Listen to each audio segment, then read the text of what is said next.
Now, a man named Lazarus was sick.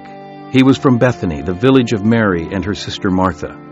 This Mary, whose brother Lazarus now lay sick, was the same one who poured perfume on the Lord and wiped his feet with her hair. So the sisters sent word to Jesus. Lord, the one you love is sick.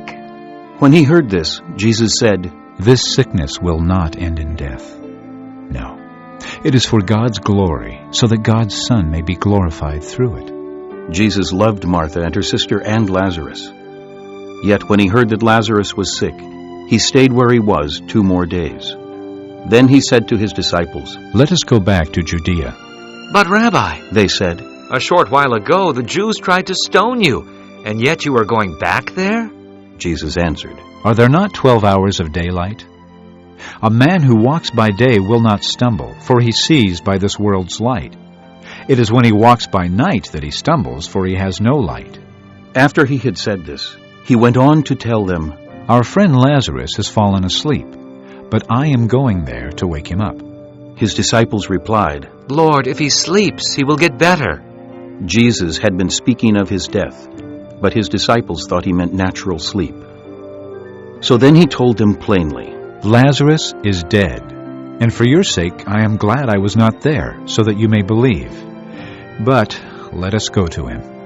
Then Thomas, called Didymus, said to the rest of the disciples, Let us also go, that we may die with him. On his arrival, Jesus found that Lazarus had already been in the tomb for 4 days.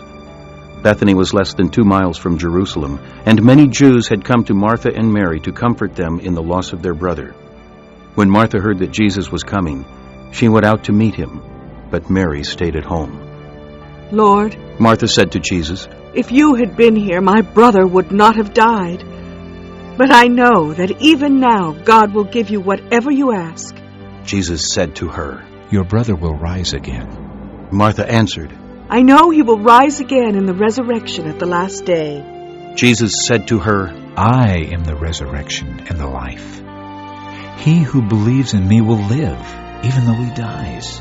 And whoever lives and believes in me will never die. Do you believe this?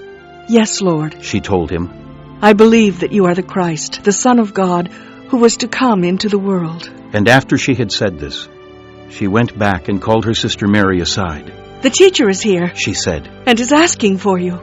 When Mary heard this, she got up quickly and went to him. Now, Jesus had not yet entered the village, but was still at the place where Martha had met him.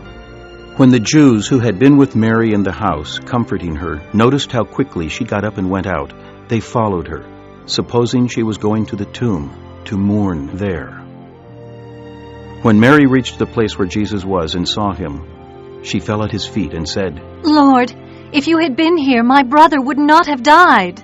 When Jesus saw her weeping, and the Jews who had come along with her also weeping, he was deeply moved in spirit and troubled. Where have you laid him? He asked. Come and see, Lord, they replied. Jesus wept.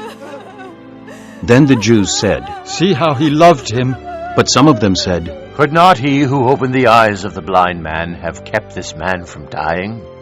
Jesus, once more deeply moved, came to the tomb.